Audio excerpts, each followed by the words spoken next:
El Señor esté con ustedes. Y con tu espíritu. Evangelio de nuestro Señor Jesucristo, según San Marcos. Gloria a ti, Señor.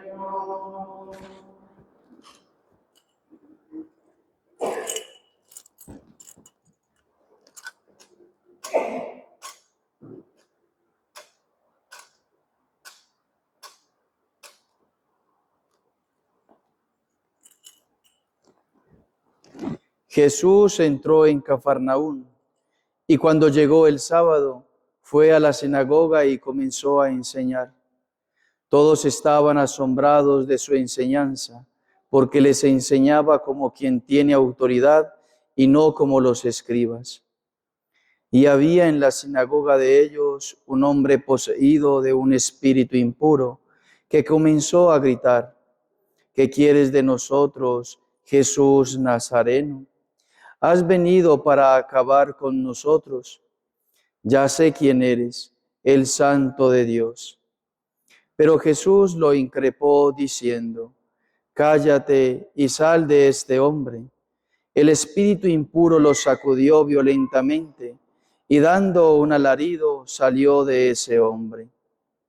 Todos quedaron asombrados y se preguntaban unos a otros: ¿qué es esto? Enseña de una manera nueva, llena de autoridad. Da órdenes a los espíritus impuros y éstos le obedecen. Y su fama se extendió rápidamente por todas partes, en toda la región de Galilea. Palabra del Señor. Gloria a ti, Señor Jesús.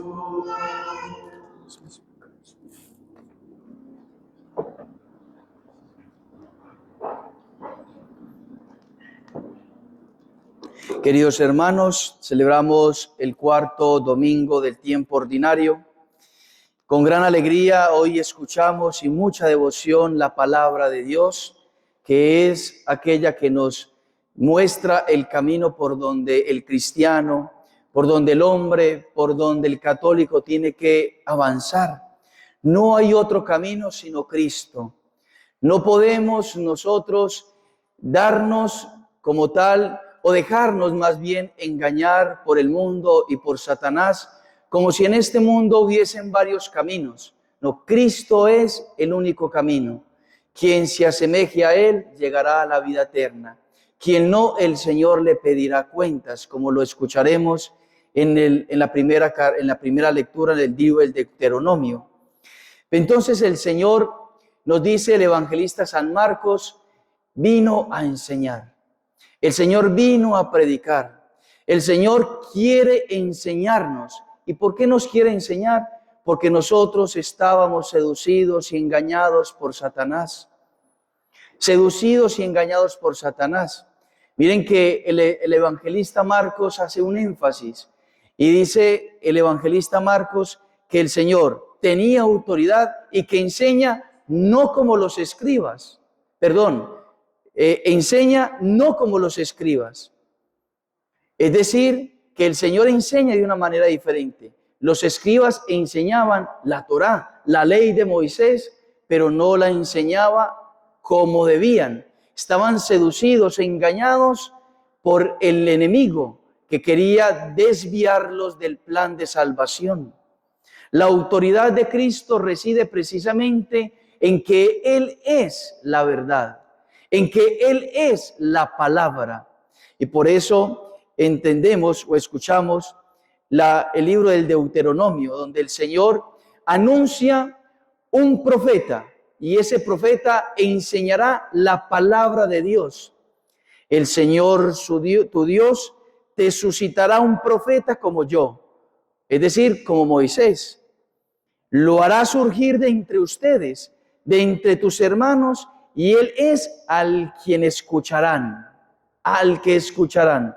Y más adelante, en el versículo 18, dice el mismo Moisés: por eso suscitaré entre sus hermanos un profeta semejante a ti. Pondré mis palabras en su boca y él dirá todo lo que yo le ordene. Y entonces podemos recordar ese pasaje de los evangelistas que nos mencionan o le preguntan a Juan Bautista: ¿tú eres Elías? ¿Tú eres el Mesías? ¿Tú eres el profeta? Le preguntan a Juan. ¿Y qué dice? ¿Qué responde Juan? No, yo no soy. Detrás de mí viene uno que es más grande que yo. Y Dios Padre prometió a Moisés un profeta. Más allá de un profeta, entre muchos, prometió el profeta. Y cuando el Señor viene, no solamente cumple las promesas del Señor, el haber enviado el profeta, sino que mucho más. El Señor da muchísimo más, porque cuando el Señor promete algo, esa promesa es cumplida siempre y con creces, más de lo que había prometido. Siempre el Señor promete y da muchísimo más de lo que prometió. Promete el profeta, pero no solamente envía al profeta, sino que envía a su Hijo unigénito, al Dios mismo, a Dios mismo. Él personalmente viene a nosotros. Él es el que proclamará la palabra. Y esa palabra, al cual nosotros hoy rezamos, ojalá hoy escuchen la voz del Señor. No quiere hacer mención a otra cosa, sino a lo que el mismo evangelista quiere decirnos. Todos estaban asombrados de su enseñanza, porque les enseñaba como quien tiene autoridad y no como los escribas. ¿En dónde reside la autoridad de Cristo? Reside precisamente en que Él es la palabra. Jesús es la palabra. Y si acudimos a San Juan nos dice en su prólogo, en el capítulo número 1, versículo 1, la palabra estaba junto a Dios y la palabra era Dios. Y cuando San Juan en su primera carta, en el capítulo número 1 también nos dice que nos anuncian la verdad, ellos como apóstoles nos anuncian la verdad, se remite a eso mismo del prólogo. Os anunciamos a aquello que vimos, aquello que palpamos, aquello que abrazamos, aquello que sentimos. ¿Y a quién sintieron? Sino es a la palabra, al verbo eterno de Dios, a Cristo mismo. El verbo era Dios y estaba junto a Dios. Cristo es la palabra y ahí entonces reside la autoridad de Cristo. Es verdad, los escribas hablaban en nombre de Dios y en nombre de la Torá. Y su autoridad se vio afectada porque no vivían aquello que predicaban, no vivían aquello que anunciaban, aquello que meditaban y reflexionaban en la sinagoga, no lo vivían y por ende entonces sus palabras eran vacías, sus palabras no decían nada, sus palabras no cautivaban, sus palabras no enamoraban, sus palabras no atraían, sino que como eran palabras vacías, entonces los judíos no prestaban atención a sus palabras. Pero Cristo es distinto, Cristo es diferente, Cristo es todo lo contrario. Y nos remitimos entonces al libro del Génesis, cuando el Señor pronuncia, hace. Cuando dice una palabra, se realiza el significado de esa palabra. Y entonces cuando nosotros leemos en el Génesis, Dios hizo la luz, al pronunciar hizo la luz, hágase la luz, entonces en ese mismo momento hay un efecto, hay un poder en la palabra, un poder creacional. En el momento en que el Señor dice, hágase la luz se crea. Cuando yo digo, hágase la mesa, no se hace la mesa. Cualquier persona, por muy santa que sea, por muy erudita que sea, pronuncia la palabra y no sucede nada. El hombre tiene que llevar un proceso para poder crear algo. En cambio, Dios dice y se hace. Hágase la luz y se hace la luz. Entonces Cristo dice Y esa palabra que dice no es una palabra vacía, sino que es una palabra divina, es la palabra divina pronunciada, y en ese instante aquello que predica, aquello que dice, aquello que significa esa palabra realiza algo. Y eso lo notamos y eso lo vemos en el Evangelio. Porque el Señor no estaba haciendo ningún milagro. El Señor no se estaba dirigiendo al demonio directamente, sino que el Señor estaba enseñando. El Señor estaba predicando. Y cuando el Señor estaba predicando, el efecto de su palabra que llega al oído, pero más allá del humano, del biológico, del material, sino al oído del alma de la persona, esa verdad que retumba en el alma del corazón del hombre, hace que la mentira, hace que lo que no es de Dios salga inmediatamente.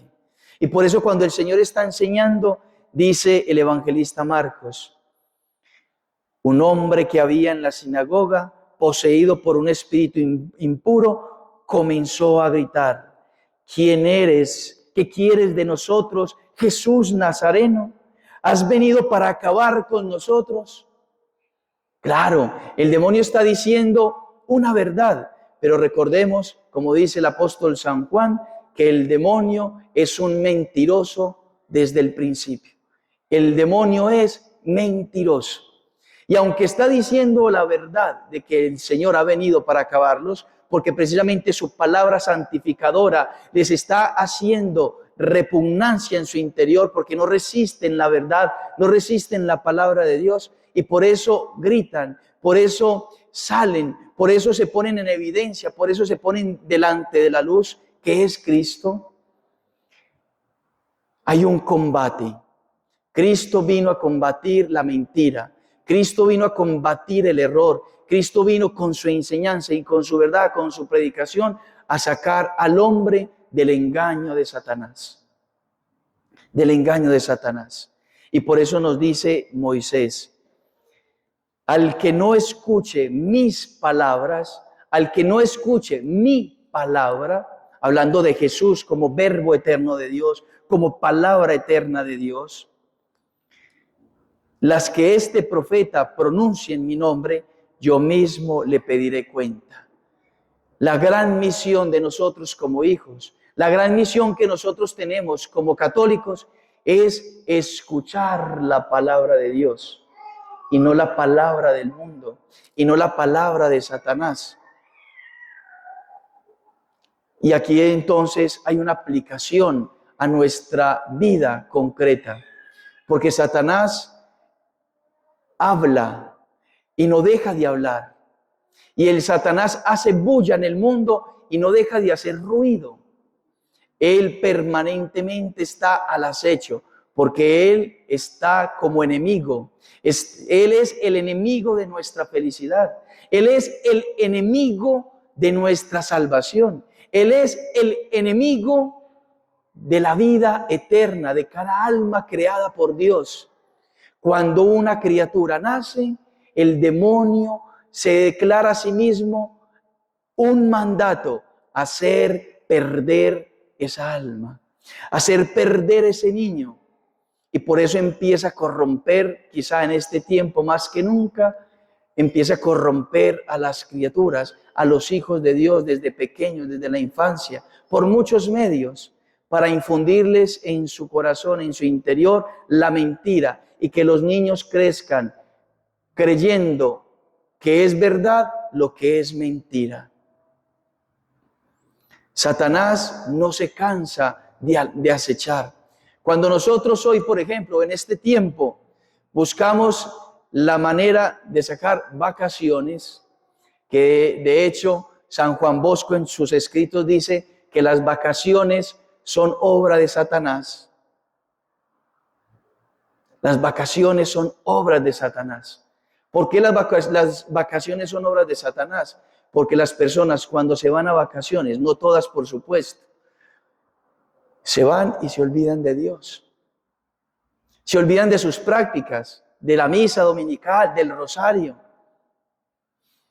Y las iglesias vacías, y los templos vacíos, Y las camándulas salen a vacaciones, se dejan en el auto, se dejan en el cuello y solamente sirven de adorno. Y eso lo está diciendo San Juan Bosco en el inicio del siglo XVIII. Perdón, finales del siglo XVIII. ¿Qué será de hoy, por Dios? Pero el demonio no sale a vacaciones. Satanás no sale a vacaciones. Satanás está todo el tiempo al acecho, todo el tiempo, metiendo mentiras, diciendo mentiras. Y muchas mentiras que nosotros nos acostumbramos y que quizá no les prestamos atención. Voy a narrar algunas de ellas. El domingo, usted ha ido durante todo el año a la Eucaristía el domingo. Que falte una vez, que falte 2 veces, que falte 3 veces.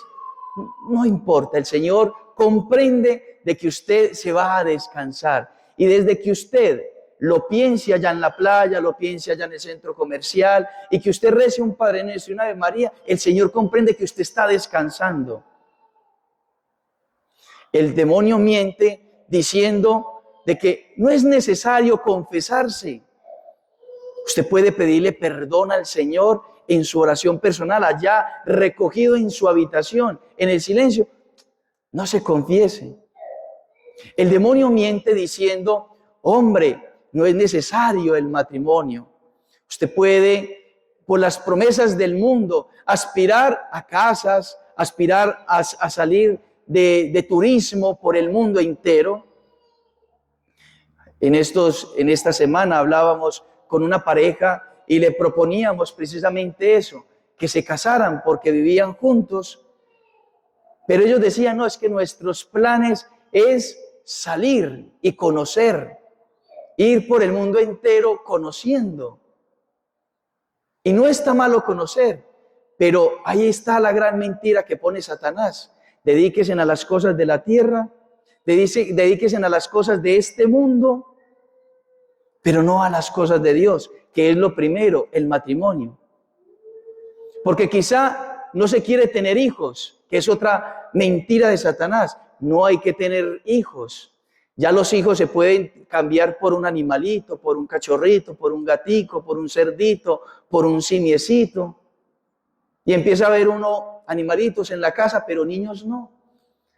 Porque es que, ¿cómo va a traer uno personas a sufrir a este mundo? Esa es la mentira de Satanás. ¿Cómo vamos a traer personas a sufrir a este mundo?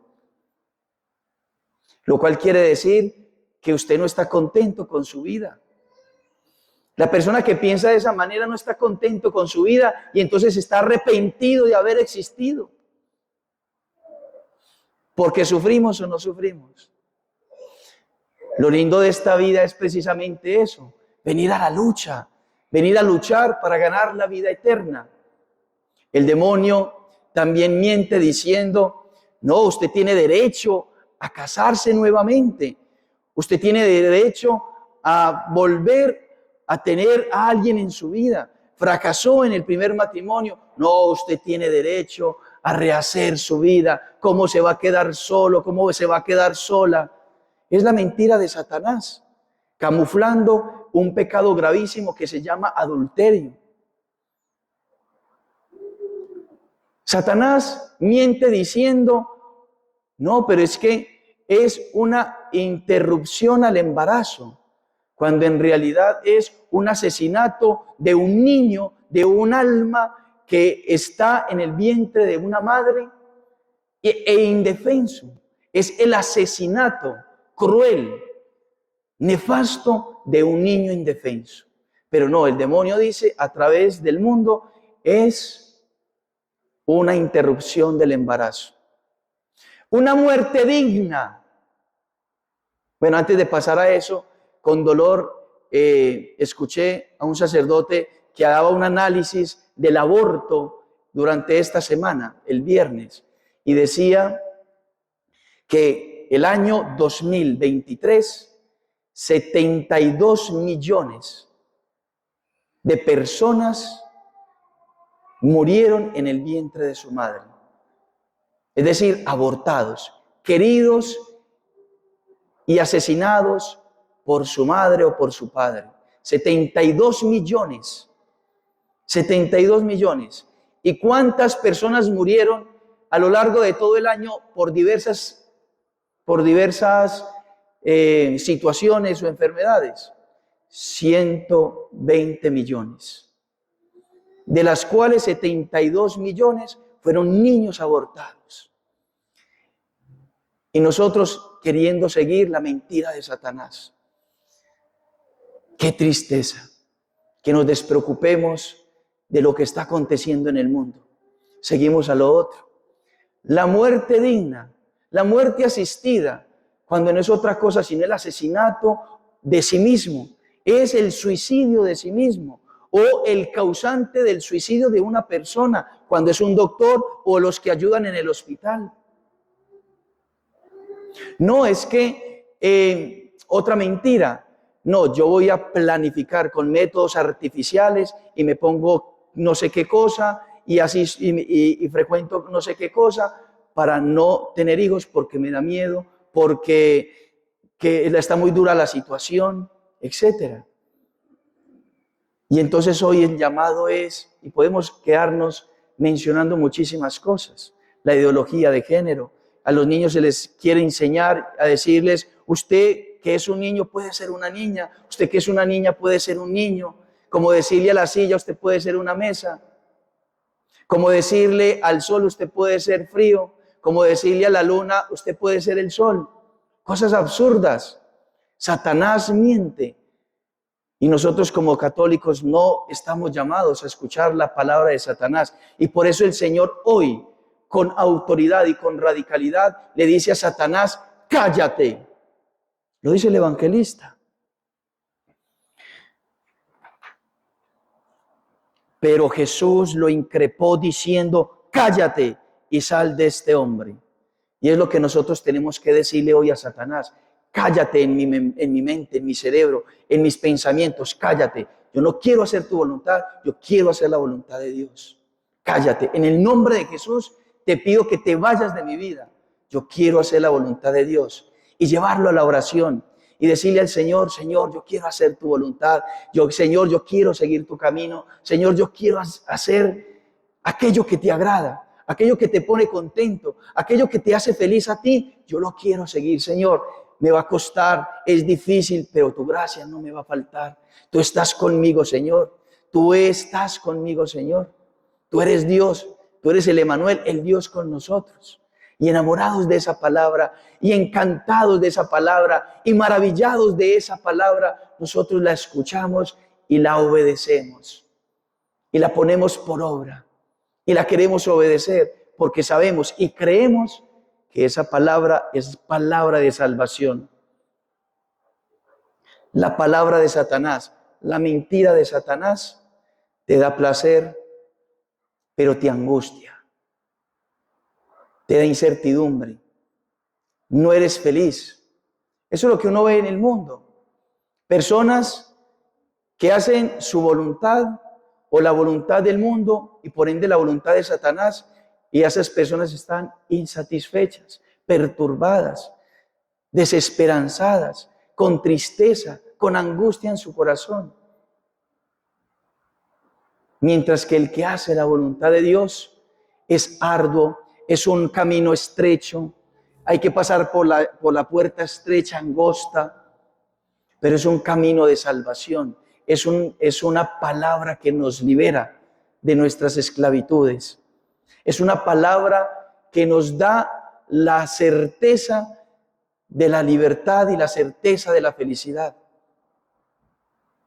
Entonces, hoy pidámosle a Nuestra Señora, ella que escuchó la palabra, ella que se encantó con la palabra, ella que se maravilló de esa palabra y que dio su vida por esa palabra, nos ayude a nosotros también a hacer lo mismo. Si usted hace tiempo que no se confiesa y que en este momento Satanás hace todo lo posible por que usted se distraiga, te saca del templo física o espiritualmente o mentalmente, usted pone su pensamiento en otra cosa. No, créale a la palabra. Que la Virgen María hoy te dé esa gracia. Que todos nosotros podamos recibir esa gracia de escuchar la palabra de Dios. Usted sabe qué le pide Dios. Usted sabe en su interior que esa palabra retumba. ¿Qué es lo que usted tiene? ¿Qué es lo que usted tiene que hacer para agradar a Dios, para obedecer esa palabra y que nos dé la gracia de poder llevar a cabo? La Virgen María escuchó y fue a dar su vida junto con la palabra, junto a Jesús en la cruz. Si hay que renunciar al adulterio, hay que renunciar al adulterio. Si hay que renunciar a su voluntad propia, a seguridades propias, porque usted no se ha querido casar, tome la voluntad de casarse. Si usted está todavía consintiendo la mentira, renuncia a la mentira ya. Renuncia a la mentira. No es que son mentiras piadositas. No, renuncia a la mentira. Y acepte la verdad. Y quiera morir por la verdad. Y quiera humillarse por la verdad. Que solamente la verdad habite en nuestro corazón, que es Cristo. Que la Virgen María nos dé esa gracia hoy. Que nos dé su presencia maternal, pero que nos dé la gracia de poder en nuestros actos, en nuestras obras, poner en práctica aquello que escuchamos todos los domingos o que escuchamos a lo largo de la semana, cuando el Señor nos va hablando a través de predicaciones, a través de meditaciones, a través de una persona, a través de un acontecimiento. El Señor siempre está hablando también, de una manera distinta, respetando nuestra libertad, pero nos habla el corazón. Ojalá hoy escuchen la voz del Señor. No endurezcan su corazón como en Meribá, como en el día de Masá en el desierto, cuando sus padres me tentaron y provocaron, aunque habían visto mis obras. Que así sea. Profesamos nuestra